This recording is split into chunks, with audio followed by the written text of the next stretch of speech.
All right. Hello, everybody. Good morning. All right. So, and I'll introduce you. Why don't we do that? Sure. Okay. So, hi, everybody. I'm Warren Flax. This is my mother, Dee Silver. She's the founder of Silver Brush Limited. And we wanted to share with you tips about brushes today, specifically selecting the right brush. We're going to limit this to 45 minutes today. And what I recommend is that we're probably not going to be able to get everything into the 45 minutes. So what I would recommend is, if you haven't already, followed our page here on Facebook, Silver Brush Limited, and you'll get updates when we continue this series. We may get to it all today in 45 minutes, but I really doubt it. Usually this is a session that gets broken up into multiple because there's so much to talk about. Who is this lady here to my right? So aside from being my mother, this is Deirdre Silver, who founded this company in 1990 after working in the art material industry for many years before that. My mom is an expert lecturer on the subject around the world of artist brushes. She is requested throughout the world, throughout many continents. She's spoken on the topic specifically that you're going to hear today. So whether you're watching us today in the United States, in Canada, in Europe, in Asia, we know we've gotten responses from you in many different continents, in South America. We're going to be sharing with you the same tips that we usually give in person, because obviously these days doing things in person, unless you're immediate family, is not very easy. So we're going to use this technology the best we can. This is our first time ever doing Facebook Live. So if we mess up on the technology, I apologize. It's my fault. We'll work to improve it as we go. But for now, let's spend the time with Dee, learning as much as we can about the different brushes, selecting them for the different media. If you have any questions, feel free to use the chat box. I'll be monitoring the chat box here as we go forward. So, Ms. Silver. Thank you. Thank you. Welcome, everyone. I'm thrilled to be able to do this to so many people in the audience. And, whether you're here in the United States or wherever you are, please let us know where you are so that we can tell other folks that you're listening to us. So I know quite a bit about artist brushes, and I've been working with them for longer than you're probably on this earth. And what I wanted to talk to you today is about just acrylic brushes. We have a wide variety of acrylic painting brushes today, and I'm just going to highlight two of them. Two of them are Bristle On series and our Ruby Satin series. And what I'm going to do is show you the different shapes they come in and talk about the durability and the long-lasting effect of these brushes. Buying a good brush today is easier than ever because it's something that's out there in the public. It's something that you can get your hands on, and you don't have to buy brushes that are only inexpensive because maybe that's all your purse can do. Maybe it's better if you buy less brushes and make each one of better quality. I always mention this, and I'm going to say it again, that the most expensive brush you're ever going to buy is $1.99. And that's because it wears out easily, it falls apart easily, and you have to buy it over and over and over again. And that's, really becomes more expensive after time. So these are some of the top quality synthetic brushes that are on the market today, anywhere. And, we have people that I first came out with the Ruby Satin brushes in 1995, and I still have people using these brushes today. So that's 25 years ago. That's how long they last. That's how durable they are. They don't wear down. So yeah, it may cost you another $1 or $2, but the reality is it's going to last you that much longer. So we're going to talk about the Bristle On today to begin with, because Bristle On is our stiffest synthetic filament. Both of these synthetic filaments, the Bristle On and the Ruby Satin, share similar qualities and similar characteristics. Number one, they're multi-diameter filaments. What does that mean, multi-diameter filaments? You've probably seen that in one of the catalogs, and it says, this brush has multi-diameter filaments, and you're saying, I don't know what that really means, but it sounds good, I don't know. Well, what I did a while back is I made a chart of synthetic filaments and why ours are better than our competition. Now, on that first circles that you see, that's extruded plastic, and all the filament comes out exactly the same size. If you put that top where it says same size filament in a brush, and it has been done, you're going to see the fluid just flow right out of the brush and onto the surface. There's no friction that's holding the moisture on the brush filaments itself. So that's not really a brush that you want to buy. That's a brush that you want to play with in the store. If you see the fluid puddling out, then don't buy it, because the reality is that's the way it's always going to be. Our brushes, silver brushes, all of the synthetic filaments are multi-diameter, and that's what multi-diameter means. You see all those different sizes? All those different size extruded plastic, and that's really a side view of that, is makes it gives it a lot of friction so that the paint stays on each one of the filaments. It's way the brush, it becomes a maximum color holding. It really does. It holds so much more color when it's multi-diameter like that. And I've got a couple more pictures on the bottom. I'm not going to go over those today, but those will be for the future when we go over some other series that we have, like the Silver Silk and the Black Pearl. But today we're going to talk about, those are two of the reasons why the Ruby Satin and the Bristle On are a much better quality than the majority of synthetic filaments that are out there. They're going to hold the color right on the filament itself. Ruby Satin was the first synthetic filament that I came out with, but I came out with it, interestingly, in a short handle, because I designed this to be a stiffer brush for folks who sit, like I'm doing now, and paint on wood, on metal, on basically bricks, whatever the heck it is that you're painting with. So this is a very, very nice stiffer synthetic filament that was then what was out there at the time I came out with this in 1995. Today, there's all kinds of different filaments, and we've introduced a bunch of new ones. But this still has a extremely large place in our hearts and on our minds when we talk about really high quality synthetic filaments. So this is the Ruby Satin. It's got a lot of snap, it's got a lot of bounce, it's got a lot of flexibility. It feels very much to me like the old mongoose hair brushes that we used to be able to import into the United States. Mongoose brushes, as most of you know at this point, are mongoose is an endangered species, so we don't deal with any endangered species. So if somebody says this is real mongoose hair, either it's not real mongoose hair, or they're trading in product that we really won't do, because we don't do anything illegal. So this Ruby Satin, though, has that same spring and bounce and holding capacity that the old mongoose hair used to have. I'm trying to put that out here so you can see it a little bit.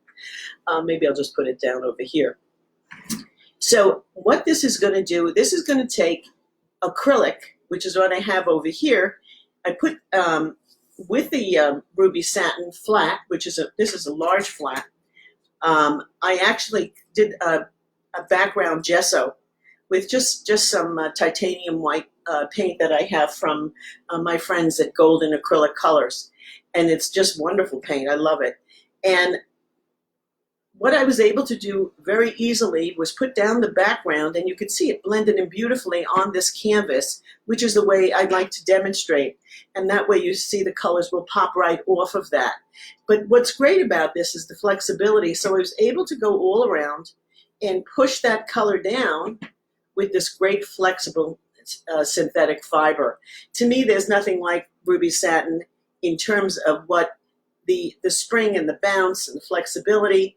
There's really nothing like it on the marketplace. And look, it always goes back to its original shape. Now, I've been demonstrating with this brush for a very long time.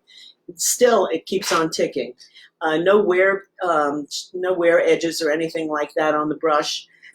This is a very nice linen fiber canvas that my friends at Tara Frederick sent to me. But even if this had like some of the gels or the mediums that Golden makes with that really rough pebble edges, you'll be able to use Ruby Satin for that, because it'll just go right over it and will hold the color very well. This is one of the fun shapes that we came out with a while ago, and this is a dagger striper. This dagger striper makes some of the most interesting shapes, and you'll be able to do all kinds of flowers, flower edges, strokes, anything that you enjoy painting. One of the things it gives you is versatility of shape. So I'm able to do lines and stroke work. And that's a tube acrylic, right? this is tube. This is heavy body. Yes, this is a heavy body tube acrylic. Yes. But that's the great thing about Ruby Satin. Of course, if it's going to be able to move a heavy tube acrylic, well, of course, regular acrylic it's going to hold very, very well. Where I think you're better off moving to our Silver Silk 88 is with fluid acrylics. I think that's a thinner material, and I think you need something that has a different capacity of holding the color on the filament itself. But this is a great brush. One of the things that we did recently is we hired a professional artist who is really fabulous, and she did brush strokes for us with all of our brushes. And you'll be able to find that on our website, and you'll be able to find this Dagger. She's a professional artist, not like me, and she'll be able to give you a lot more intuitive lecturing and ideas about what to do with different shape brushes. And all of the brushes, all of the different shapes are on our website, and you can see them in demonstrations. That was the Dagger. This is the angle, which I'm really very, very fond of, because I think it's easier to work with. I really do. So let's see. We love Ginger. How about that? That must be Ginger in Ginger Cook in Texas, and we love her too. Let's see. Mala. Hi, Grace. Mala, hi. How are you? Nice to see you. You're in India. How wonderful. Welcome. Thanks for joining us today. This is our angle brush. And this one, too, you can do strokes, but you can see it's a little more in control. And what happens with that is that if you're doing a drawdown of a barn or something like that, you'll be able to do that a lot better with an angle, being able to control it. And put a little over here, and then you've got yourself a little blue barn. How's that? One of the great things about Ruby Satin is it's just going to hold up, and it's going to stay the way it is for really forever. And it's a great thing. But what happens when the brush gets dirty? I'm really careful about washing my brushes because I want to keep them a long time. And you have to make sure that at the end of a painting session, you clean them up as well. So before I'm done today, I'm going to spend make sure you let me know the last 5 or 10 minutes. We're going to talk about cleaning up, okay? That way we can do it together, and I'll show you some tips and tricks about cleaning up too. It's not hard. It's just a bit time consuming, and I find some people are better at it than others. But if you have some good training, you'll be able to keep your brushes clean, and they'll stay wonderful for probably as long as you want to use them. I know that in the United States right now, we have a lot of folks that aren't going out, and they're staying at home because we have the coronavirus in the United States. And so you're looking for things to do that that'll make you let the time pass by. This is a great way to do it. Order some online from your favorite art supply store. I know a lot of my customers are doing pickups at their store. They'll put it outside the door, and you can just pick up your art supplies that day. I spoke to a bunch of owners yesterday, and they were all ready, willing, and able to get you what you need. And they have good stock in the stores. So don't hesitate to call your favorite art supply dealer and see if you can pick up some art supplies that way. And if you can't, there's always folks that are online ready to help you as well. We're here, and as an industry, Silver Brush is working, so we're getting our product out to stores. So please, if you need something, please don't hesitate to call the store up and ask them. I'm sure they would appreciate your business very much right now. That's the angle brush from Ruby Satin, which is just a humdinger that comes in lots of different sizes. What's wonderful about these brushes is that they are on a nickel-plated brass ferrule, and it's a completely coated ferrule, so that means that it's not going to corrode or pit or anything like that.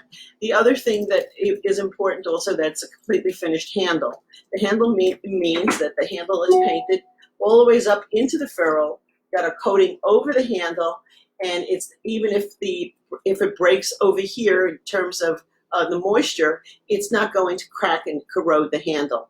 Very unusual if that happens with our brushes. I think I've seen it maybe 2 times in all the years I've been selling our artist brushes, because if my name's on it, I don't want to have a cheap product. Let's see, we've got Avon is there, and we have, who else do we have on there? We see Oven is in the Philippines. Avon is in the Philippines. Welcome, Philippines. Glad to have you. So we do have a number of stores in the Philippines that carry our brushes.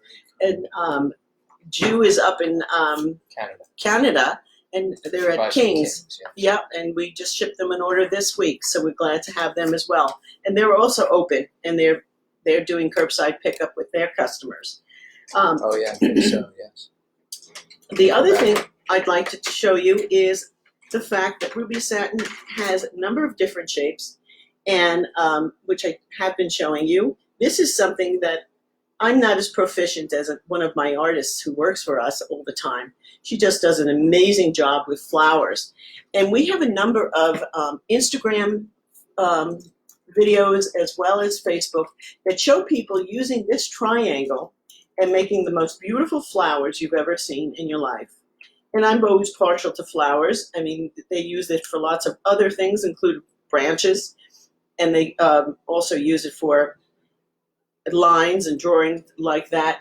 Keep in mind that I'm not an artist. I'm a demonstrator, which is an entirely different species. So you'll have to forgive me if my artwork isn't as wonderful as yours is. I'm sure you can do a much better job than I can. And I'd love to see your paintings done with our brushes, by the way. There's no greater joy than having people send us the photos and tag us on social media. And tag us on social media. And what we do is we give it to our director of social media and communications, Kira, and she puts it up for us on social media. So please join the Silver Brush family and send us your photos. Somebody has that they're buying our brushes through Pinso in Canada and Quebec. Lovely, lovely family, lovely people, and very attuned to the marketplace. I'm thrilled that we're working with them, and we're also working with several people in the Philippines as well. We have a great liner in this line. This is the Ruby Satin line, and what's different about this liner is the length out. There are a lot of liners today that are very, very short, and you won't be able to get those real long lines you want. Keep in mind that the longer the brush is, the longer the hair out, the more paint it'll hold. The shorter the brush, the less paint it'll hold, but you'll be able to control it better. Yeah, the longer the brush is less control, actually. So that gives you a little hint about what to do with the brushes and which ones that you should choose for what you need. One of the most frequently asked questions when I do a consumer trade show is, what brush do you have to do signatures? And that's this one. That's this liner. Let me go like this and show you that it's a very, very long liner. And you see how long that is? Typically a liner is much, much shorter than that. But this one, you could put your name,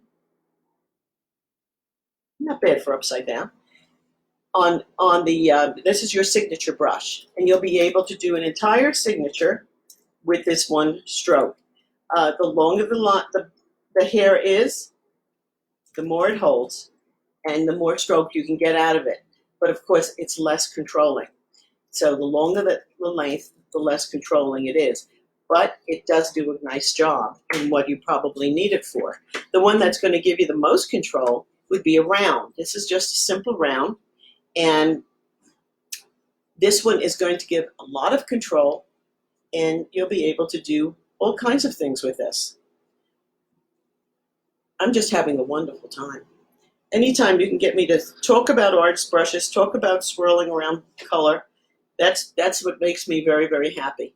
Again, all of these brushes in detail are on our website, so you can see each shape and somebody doing a unique stroke work with it. It gives you a lot of education. It might be very helpful to you, and it's certainly a great benefit to us. It's right there. It's right. You can watch me on Facebook. You can go right to our website. So please enjoy that as well. But while you're there, maybe follow us on Facebook, because I think it's something that, if you write to us and let us know that you've enjoyed this, we'll do it again at a further date down the road. So this is my round. The round, of course, is going to hold a lot of color, and it's going to give a wonderful holding capacity. What I love about this is no matter how much I beat it up, no matter how much I push it on a rough surface, it just keeps on coming right back to its original shape. You can see there it is. No bend over, no fly, no hanging down, nothing like that. Just bounces right back to its original shape. So if the artist is in the store, right? I hear this all the time. The brushes all look the same when they're on the shelf. Don't they? They do look the same. You're right. They look the same. What can they do to make a decision? I mean, you can't just go by what they look like, and you can't just go by price necessarily. Well, I'm going to speak for Silver Brush. Okay, Silver Brush is what I know intimately. So I can tell you that when you pick up one of our brushes, it's going to last you longer than the brush that's next to it by our competition, because I know what we do to put into it and what makes it a better quality. Like what? This Ruby Satin is an extruded plastic. That's what all synthetics are. And how can I describe extruded to you? This is the best way. I was thinking about this in the middle of the night. The best way to think about it is a meat grinder. When people put meat in a grinder and it comes out the other end and you see the little teeny shreds that come out? That's what extruded plastic kind of looks like. It comes out of a huge machine and it comes out all these filaments. Well, we use only Japanese Toray synthetic fiber, which is the highest quality synthetic fiber in the world. And where did it come from originally? It originally came from a company here in the United States named DuPont, which is a Jagunda, company. And it's extremely high quality synthetic fiber that was generated so that the filaments do not fall apart. These were made for medical uses. These were made for indoor uses, for much, much different uses than for artist brushes. But we came along and said, hey, that'll work really well for us. Can we get it in different colors and different strengths? What makes it better than the next one? Well, we worked with these folks in Japan, and we were able to develop the strongest filament, the most concise filament, and filament that make a perfect artist brush. That's why I showed you this chart. This is extremely important, because what it shows you is, even with paint on the corner now, what it shows you is the filament itself being maneuvered so that it will hold maximum amount of color. And that's what we're looking for. We're looking for maximum amount of color holding capacity as well as durability. And what happens with that is that we give you the best bang for your buck. We really do. There certainly is thank you. Now I got paint all over. Yes. Well, okay, just real quick, man, maybe you could go to the other two parts. You've talked a lot about the head. Yes. Maybe you could talk about the ferrule and the handle as well, just some things that make for a better quality brush. Because when let's face it, this is an investment, and we're talking about you all spending a little bit more money for a quality product. When you're making this selection, that was the topic of today's discussion, is, how to select the right brush. So I think it wouldn't hurt to give a little bit more detail on that with ferrule and with handle. Well, these ferrules are also extruded, but of course they're nickel over metal, and that means nickel over brass, which makes them very, very strong and very, very durable. Basically, you can't do anything to these ferrules and destroy them at all. I don't think I've ever seen a ferrule destroyed. Unless you put it, I suppose, with a pliers or something and deliberately hurt them, but there's nothing you can really do to these ferrules. These are the strongest. These are their very highest quality. The handles are a multi-coated color handle. And what happens with the handle is it looks like this. So the handle is being painted, and this is the outside color. But the inside the ferrule, we just use a gloss over here. That's just a gloss. We don't have the paint there. Why is that important? And when we talk about the handle, it goes all the ways up to here in the middle of the ferrule. Perfect. Thank you, Warren. And you can see this. Now, this paint goes all the ways up to the top of the head. But at the top of the head, we leave the paint off. And there's a very important reason for that. Because if you're one of the people like me who dries their brush like this, which you shouldn't do, you should always dry your brush like this, so that or even better, get the head to go down and have it flow down. If you're doing it like this, the moisture can go into the ferrule and then start to work against the epoxy barriers that are in it and perhaps leak into the handle. The way to stop that from happening is that we stop the paint at the top and we just put a clear coat at the very top of the handle. That means that even if the moisture goes through, we still try and keep the moisture away from the paint so the paint doesn't get corroded and cracked and peel. We do that for that specific reason. If you leave your brushes in water overnight, okay, which I have seen, people leave brushes like this overnight, that's a surefire way to get them to crack and to peel. But again, we try everything in our power, including making sure the head is like this, so that no moisture goes on to the paint at all, and it doesn't crack and it doesn't peel the handle at all. What is a triple epoxy barrier? Triple epoxy barrier is a really good question. So if you notice, our ferrules in large part are much longer than our competition.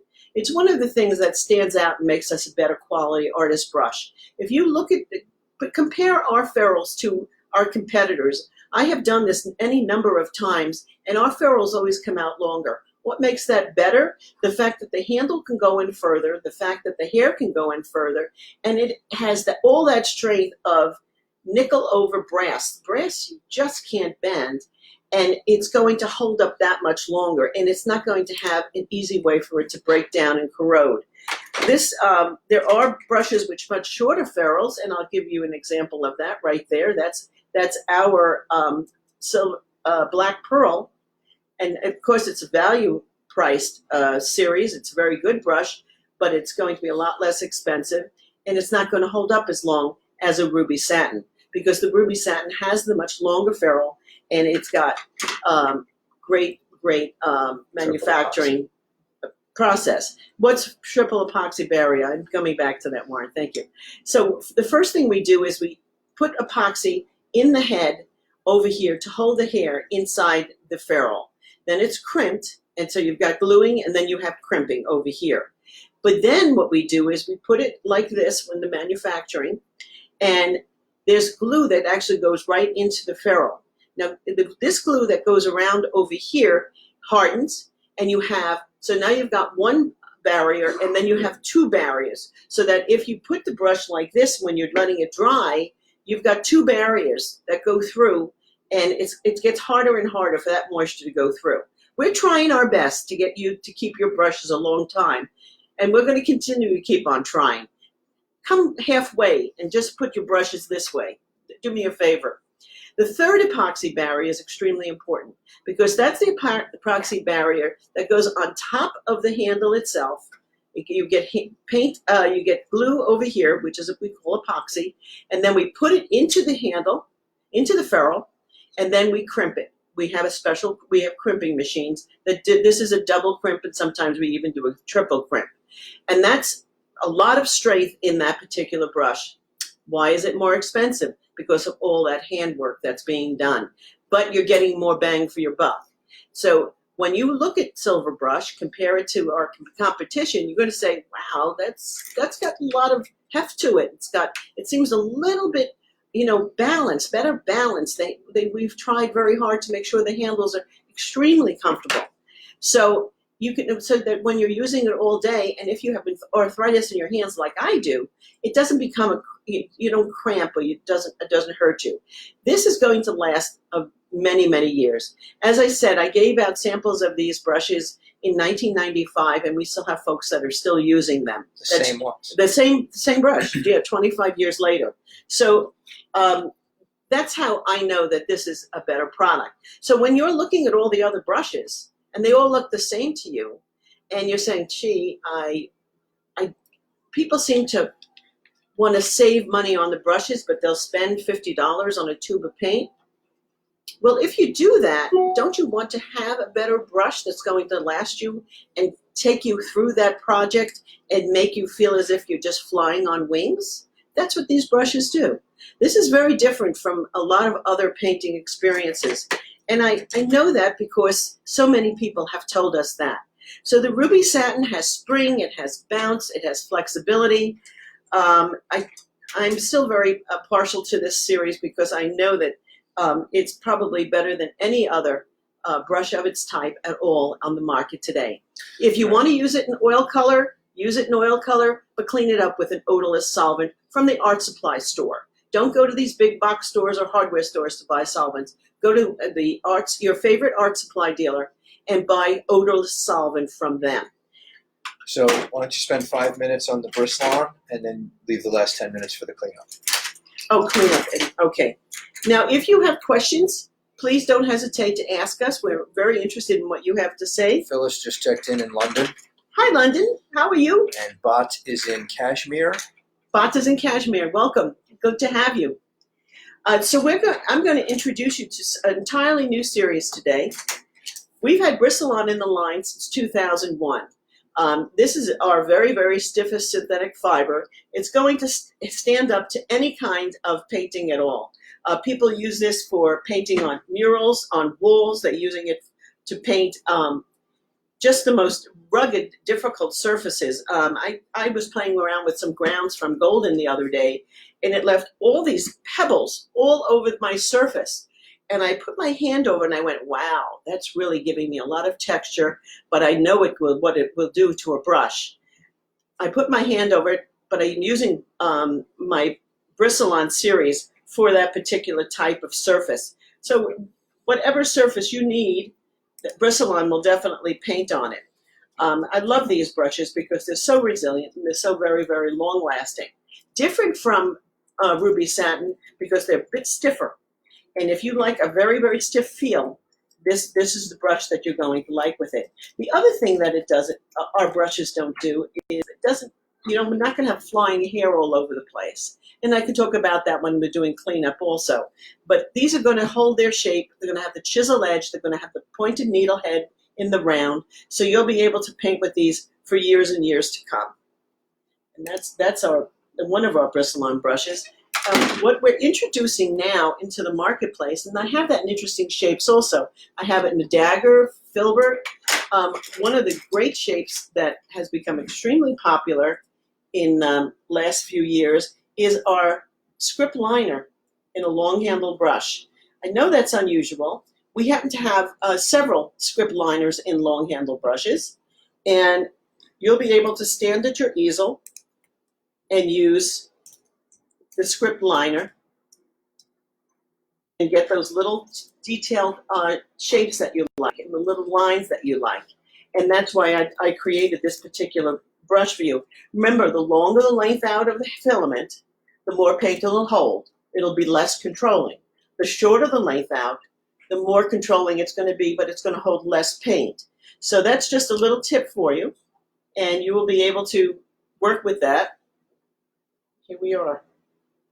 Again, we have a full list of videos that we put on that were done by Jenny Granberry. She's a professional artist, and she's done a brilliant job doing a lot of these shapes, and she keeps on talking about all the different things that she's able to do with them, and she shows you in a lot of the videos that what painting she's painting now with this particular brush. And the liner is definitely one of those that she really enjoys using. I got a kick out of that when I saw that. The other thing that we're introducing here is our short handle Bristle On. Now this is a long time coming, and I won't be that long, Warren, I promise. Got so much more to tell you about our Black Pearl and our Monza. Yeah, we'll do this again. Well, I just have tons to tell you about. But this is our new series. It is the short handle Bristle On series. This is just a humdinger. We're just getting this out to the stores now. Fortunately, we've got so many closed stores that it's difficult to get them all on board. But this is a brush that, you know, I guess folks have been asking us for a long time, and we've been slow to get it out there. But we've always had the long handle since 2001, and now we have the short handle Bristle On series. Short handle Bristle On is made with the same exact synthetic filament, which is a very, very strong synthetic filament, which has multi-diameter filaments. And this is going to last you probably many, many years. This is a brush that, you know, will just transport you into any kind of background that you're doing at all. Doesn't matter the size of the canvas. Today, a lot of canvases are absolutely huge, 48 by 48, or painting on walls. If you ever go to Philadelphia, you'll see some fabulous murals all over the city. They're absolutely gorgeous.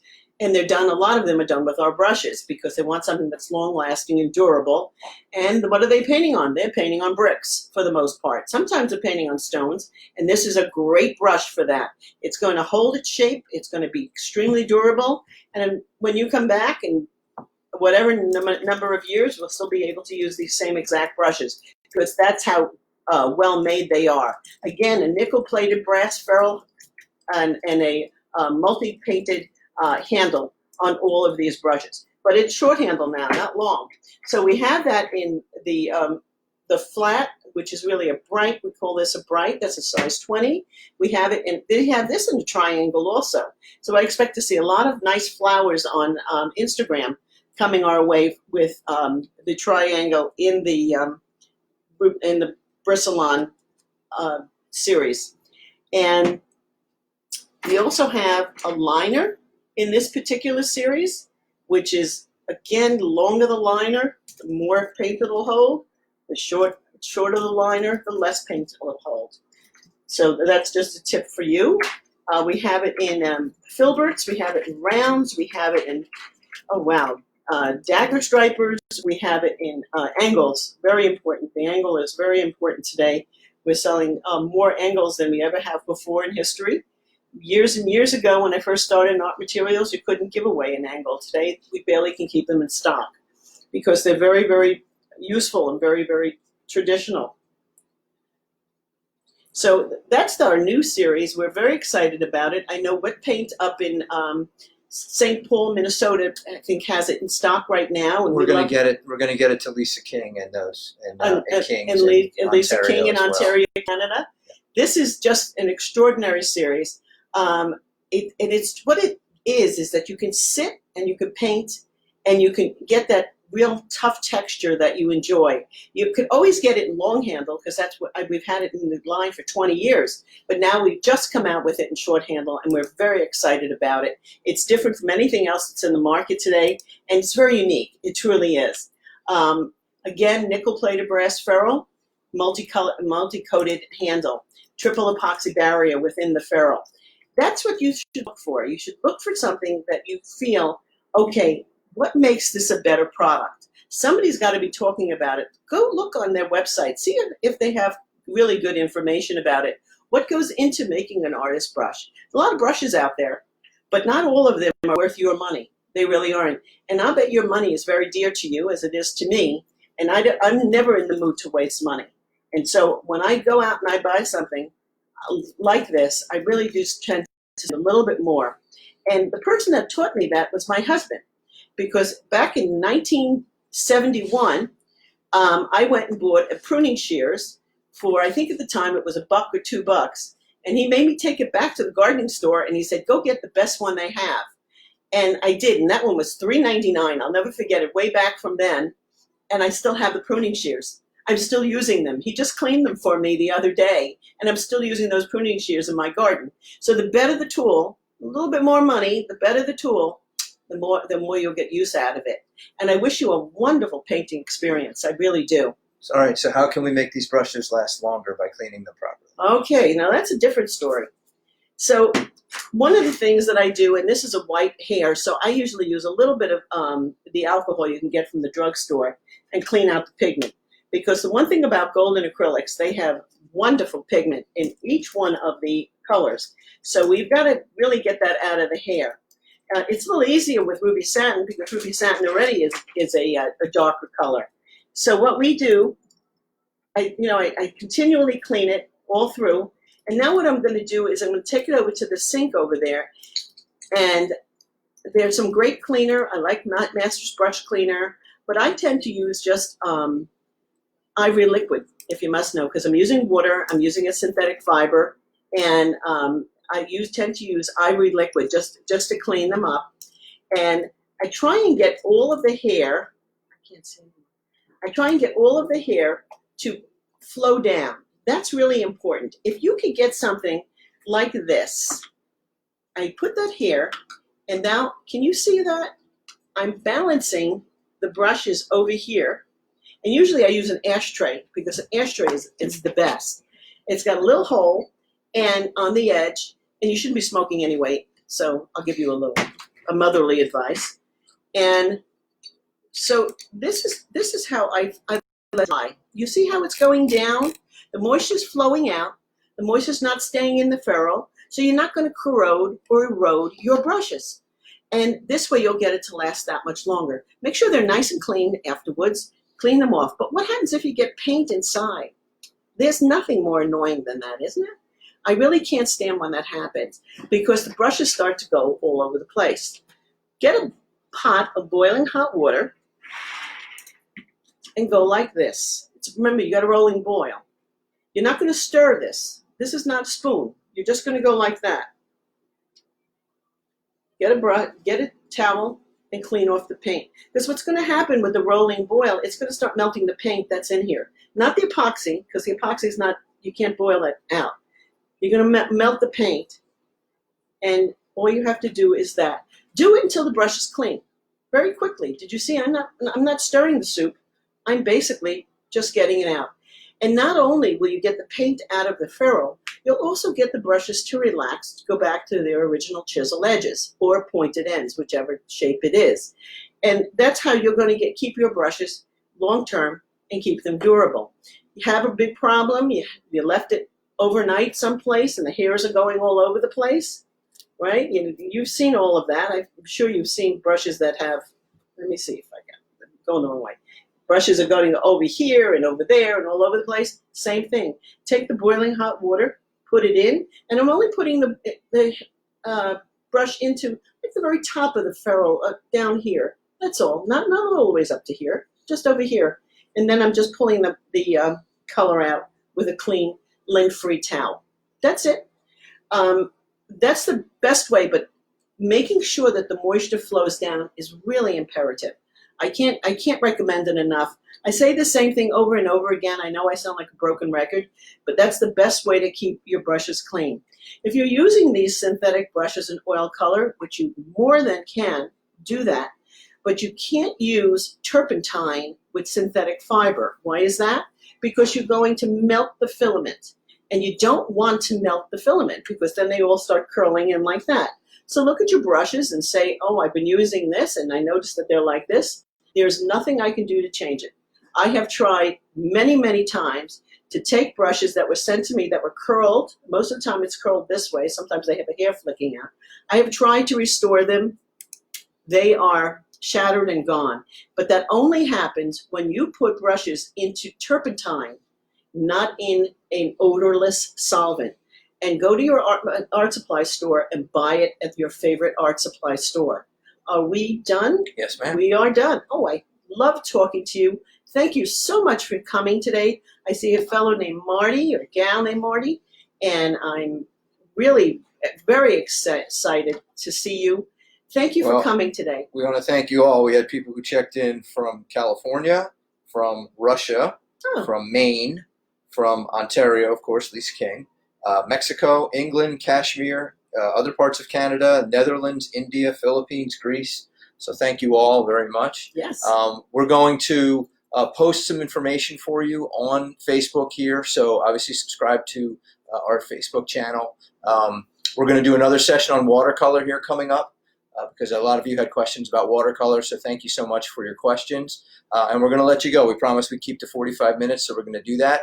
And keep an eye on this channel, and we'll let you know when we're going to do the watercolor session next. Thank you so much, everyone. Make sure have a great day. Make sure you sign up for our Facebook page. We'd love seeing you, and send us questions. We'll be glad to answer them on our next video. All right. Thank you. Thank you very much.